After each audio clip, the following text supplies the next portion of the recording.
Hello everybody, my name is Aud and welcome back to the Aud Narrations channel, a place where we read and react to interesting Reddit stories. The first post we'll be discussing today is titled, How do you vet for strong morals in early dating to prevent future infidelity? As always, if you appreciate these videos and want to see more, make sure to hit the subscribe button, that way you won't miss the latest upload. Alrighty, let's make a start. The post reads, it's very short. What signs did you overlook in early dating? Now, I guess I'll give my own experience here from past relationships, which is generally self-centeredness and lack of, not accountability, that might not be the right word, but lack of sort of reflecting on things, not looking back and being like, actually, I should have done that better, I should have done this, that, and the other, sort of just trying to move on as quickly as possible and not really addressing some of the wrongdoings that you've done in the past. I think some of the more obvious red flags that people will see is like, how do they treat other people? Are they very selfish? Are they self-centered, especially for infidelity? Which you could argue is one of the most selfish acts you can commit in a relationship. So yeah, I think selfishness and sort of not prioritizing their own needs, but maybe to a fault. If they're sort of very happy to sacrifice you or throw you under the bus as their partner, those are things to look at. I think, yeah, some of the other stuff, I guess, is how are they with friends and other things like that? You know, do they have a friend network? Do they have a strong friend network that's long? You know, I believe it's quite documented that psychopaths and people with, say, antisocial personality disorders of this kind, they tend to eat through their friends quite quickly, in the sense of they always have new people. You know, they're surrounded by new people, but none of them seem to stick around for more than maybe a year or two, because obviously by then you've seen the real them. Yeah, let's have a look at some of the comments. Someone's left a comment saying, infidelity is ultimately a moral flaw. Be attuned to how they treat others, how they talk about past relationships. Other things that can be red flags, the need to be the focus of attention in group settings. Those have a lot of friends, but no real close friends. Half-truths or leaving out relevant details. Naive to boundaries or pushing of them. A social imbalance where they seem to need to be around others often, especially when emotional, and prefer time spent in places like bars. Horrible places to meet a date, by the way. A history of cheating, that's a really big one. And ones who are overly expressive about hating cheaters. Fair. Someone else has left a comment saying, I think looking at their wider life, particularly their friends and family, are what I'd wished I'd paid more attention to. My ex didn't really have any longer term friends, and the friends she had were not good people. Unfortunately, it's very hard to spot things early when you're both enamored with each other, and they can pretend to be someone they aren't. I thought my ex had very similar values to me because of how she acted and spoke at the start, and the real person was nothing like that. Someone replied saying, lack of long-term friends, in brackets, that are good people, they lie about anything, and if they refuse to apologize or take responsibility, those are the big ones. Someone, OP, replied saying, also, blame shifting even if you catch them cheating. I think blame shifting in general, like if nothing is ever their fault, and they always have an excuse, it's always someone else's fault, that's a really, really big one. Someone replied to the original comment saying, this, 100%, she fell out with all her friends soon after we got together. Nothing to do with me, and it was for stupid reasons. Essentially, it was her fault, but as she could not take accountability, it was of course everyone else's fault. The friends who were left were frankly assholes, either single, for a reason I might add, or married but treated her husband like total shit. She also fell out with her sister and her mum. To be honest, her mum is a raging alcoholic, so it was justified. So yeah. Someone else has left a comment saying, a need for attention and validation through others. Ooh, the validation one I hadn't thought about, but yeah. If they constantly need that praise, that like positive affirmation, then if you stop giving it to them, and you stop being a shiny new toy, they'll find and search for it elsewhere. They continue. If they can't handle being alone and entertaining themselves, then they'll always be looking for someone else to, when you can't give them constant attention. 100%. OP replied, also agreeing. Someone else left a comment saying, good question. My dad was good for 20 years, and then he just left. How do you observe the possibility of someone changing after 20 years?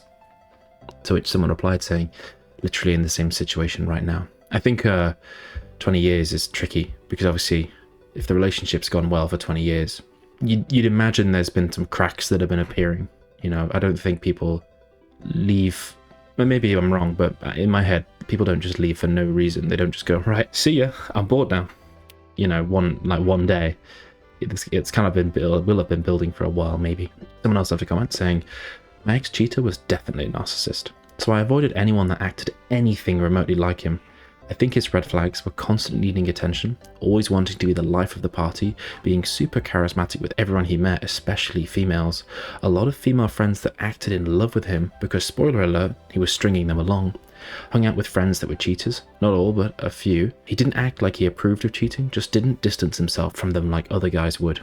Always had a reason why he broke up with past girlfriends that was their fault, not his.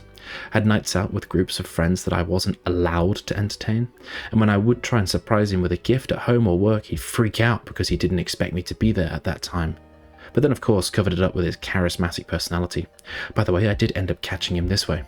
He was Mr. Personality with everybody, Mr. Fun Guy who makes everybody laugh, and now I get disgusted by guys like that because I see it for what it is, a constant need for validation. Find someone who is confident in who they are and doesn't need everybody to like them. Someone replied saying, it sounds exactly like my ex, down to the nights out with friends that I wasn't allowed to attend, even after a year of dating. They're pathetic losers. Lol. Someone else left a comment saying, mine was extremely kind to me. Flowers, bottles of wine as gifts, etc. He was the one who kept asking if I was seeing anyone else in the early months of dating and asked me to be exclusive with him. He said he was a good person with a big heart, looking for someone to spend the rest of his life with. He just wanted to make someone happy and vice versa. The small signs are overlooked, small lies. There were several times where plans were cancelled last minute-ish. He was sick or needed to go do something for his mum. I'd see him tagged in a photo on socials the same night. If called on it, he'd say it was from a different evening or not making the relationship a priority. He had cycles where he was so busy with work and we'd go a week or two without seeing each other. Or the times where he'd say he'd call me back and I just wouldn't hear from him until the next day. Not sure if any of this is what you're looking for, but just my experience. Someone replied saying, I second this. Small frequent lies is equal to big lies. Someone replied to that saying, not all liars are cheaters, but all cheaters are liars. Definitely. It's definitely a subset. Someone else left a comment saying, when you obsess over something, it sort of becomes a self-fulfilling prophecy. The thing is that you can't vet the other person, but you can certainly vet yourself by doing the work and rebuilding your boundaries and self-worth. Once that happens, two things tend to follow. You attract equally healthy and healed people, and you do not make other people responsible for your happiness or give them the power to damage it. This is, we can't control other people and their actions and choices, but we can certainly control how we deal with them and react to them. Once we are fairly in love with ourselves, anyone who comes into our lives is a welcome extra, but not so fundamental to our well-being. Yeah, you ground yourself. Someone else has left a comment saying, I share your concern. My partner turned out to be a cheater, and in hindsight, I can see all the red flags I missed. His group of friends is a big one. Over the years, I learned that some of them cheat on their wives, but I always thought he was different. Not the case. His family is another one to look into. He has uncles who are sexual deviants, and while your partner may appear above board on the surface, cheaters are very good at deceiving. When my partner and I started dating, I knew he watched porn, and did not mind at the time, even though I have no interest in watching porn. I thought it was just something that men did. But now, I would never date a man who watches porn, because in my opinion, it's a filthy pastime and decent folks avoid it. Also, look out for anyone who is comfortable telling little, white, unnecessary lies. My partner would lie about something as inconsequential as, did you get the tomatoes on the shopping list? And if he can lie about small things, he will certainly lie and cheat on the big things. Indeed. Someone else left a comment saying, I'd say that you never really know. My wife always made a big deal about never cheating, having been the victim of it in early relationships. She took a strong line about not letting anyone come in the middle, and even wanted our prenup to include sections about me cheating. Turns out she was cheating for months, even while we were in counselling because she just felt stuck in her life. Yeah. Someone else has left a comment saying, watch the company they keep. People who keep cheaters in their orbit are telling you they don't think cheating is a deal breaker. Also, pay attention to how they treat their platonic relationships. My ex-husband walked away from several non-romantic relationships over the years and slowly faded many others. For some reason I thought I was special, that he would never treat a romantic relationship like that. I was wrong. Finally, do their actions match their words? This is the easiest and most useful one, but it also requires you to be radically honest with yourself, because it's easy to overlook this one if you have rose-coloured glasses on. Fantastic comment. Right, in your opinion, are there any extra sort of red flags or signs, precursors that have been missed in this video? If so, please let me know in the comments, and if not, please also let me know. If you made it this far in the video, make sure to hit the like and subscribe button. It really helps out the channel, thank you very much. Alrighty, let's move on to the story 2. The story is titled, I Made a Mistake, and the post reads, I, 29 female, emotionally cheated on my partner, 27 female. We've been together for 7 years and I love her. I know that it seems unrealistic considering my transgressions in the past year, but I do. I joined a Twitter roleplay group and met someone and had an affair with them for 2 months, until my partner caught me. We talked it out and moved forward. She let me keep my Twitter page because I made a lot of friends on there. Well, last month, I got really close to a friend and I knew she was going through a difficult time. I stayed there for her and reminded her how much I cared for her and let her know that I'm always there. At the time, I thought I was being very empathetic and a loving friend. My partner read the messages out loud and I see where I made the mistake. Between talking like that and sexual comments we made to each other, I betrayed my partner yet again. 6 months later. I know I don't deserve forgiveness, and I understand the damage I have made is irreparable, and she'll never trust me. But I acknowledge now that I have a problem, an actual problem, and I want to get help so that I can be a better person for her in the future. I don't know where to begin, and I know I'll receive so much pushback because of my actions. But truly, I'm prepared to be humiliated and scorned, to take responsibility for what I have done to her. I'm coming here to ask, where do I begin? Well, at least it's a start. Probably therapy. Probably therapy is the best place, and trust in these relationships is very much built on a lot of experience, in the sense that to mend this relationship in the sense that you're wanting, there needs to now be a reset, proven track record that this is not going to happen again. You need to take actions that are kind of overt to make sure your partner's aware that you're addressing this. So personally, you should have, in my opinion, you should volunteer in this case to get rid of your Twitter, to remove the temptation, right? Maybe down the line you can talk about getting it again if you really want to, but I personally, if it was me, would be like, yeah, no, never going on it again. If you really care about your partner, you're going to remove that so they don't have to worry about it. Remember, this isn't about you anymore, this is about her. And again, therapy, trying to work out what it is that, basically trying to work through what it is that caused this on your end. You know, what series of decisions, what series of actions did you take, and where could it have, where could it have course corrected when it didn't? Yeah, obviously, no matter how much you try, at the end of the day, the reconciliation is dependent on your partner kind of agreeing to it effectively. So even if you do all the right things, it still might not work, and there's frankly nothing you can do about it. You've made your bed, you have to lie in it. Right, let's see what the comments say. Someone left a comment saying, it's not about forgiveness, it's about them keeping their dignity and self-respect. Staying with you, given the fact you stabbed them in the back, will take that away. How are you going to help them regain that if they stay with you? You cannot unstab them. They cannot remove the knife. They'll have to learn to live with it, and that will make them a stronger, better person. That usually happens by leaving the cheater. What can you say or do to resolve the catch-22? Dignity and self-respect makes life joyous and valuable. If they stay with you, they lose dignity and self-respect. If you can solve that riddle, let us all know. Someone else left a comment saying, sorry to be blunt, the fact that you did not quit the RP group after the first time shows that you were never serious about stopping. You continued to engage in the group without dropping it, only to do it again. No offense, your partner forgave you because she's a good person, far better than you deserve. You have put your partner in an impossible situation. She forgives you, stays with you, and her reward is suffering the trauma of living that betrayal every time you touch your phone. Her self-confidence will be shattered, like the previous poster said. Now, if you're truly remorseful, you'll seek out what she needs to heal past this without questioning her and offer her your support through that journey. But even then, who knows? Get therapy and address why you did what you did, and it may lead you to answer some hard truths about yourself. Again, if you're really sorry, I wish the best. Good luck with your journey. We all make mistakes, but how we deal with the aftermath and how we treat others is what makes us better or worse humans. Someone else left a comment, paraphrasing, 7 years, I love her, I cheated on her, she forgave me, I did it again. And they write, please tell me, where do people get the mental strength to hurt a person like that? Like, how do you all just walk over a person who gave you everything and sleep at night? No offense, but it just fascinates me how cruel people can get to worship their desires. Someone else left a comment saying, have you ever really addressed why you cheated? What in your personality allowed you to cross knowingly the boundaries that come with being in a relationship? Why you could not respect your partner and the relationship? You might have now figured out why love is not the foundation of a healthy relationship. There is no healthy relationship if there is no respect and honesty, and it starts with self-honesty and self-respect. You cannot be a safe, healthy partner if you do not have enough emotional and impulse control and self-reflection to feel and recognize when you get close to other people and then to stay away from those.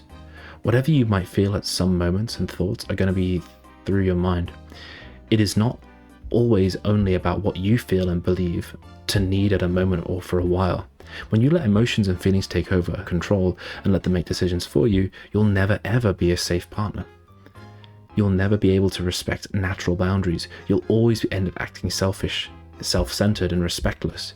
You'll always hurt those you claim to love with your actions. You now need to address what your personality problems are. Low self-esteem and a high need for attention and validation, because you use it to fix your low self-esteem. When you feel low, you boost it by seeking attention and validation. By the way, this is some of the kind of behavior pattern that can be compared with an addiction. And you lose control of your life just like an addict does. In your need, you cross all the boundaries just to get it fulfilled. Low emotional impulse control, a deeper-seated problem with honesty, especially self-honesty. You are used to even using small lies to have an easier life. You avoid holding yourself accountable by shifting blame to others or to other circumstances. These are some of the most common, but there are plenty of other personality issues that lead to such behavioral patterns that allow you to cheat. By the way, when you might have had a problematic past that might have caused those personality problems, that it only explains why you have developed them, but the past is never an excuse for future actions. It is an explanation, not an excuse. OP replied, saying, "There are circumstances for being an adolescent in college that could explain why I'm doing this. It's by no means an excuse, but it's moments that I often think about. There are also current circumstances that would cause me to want to detach from reality, and now my reality is blurred between physical and digital.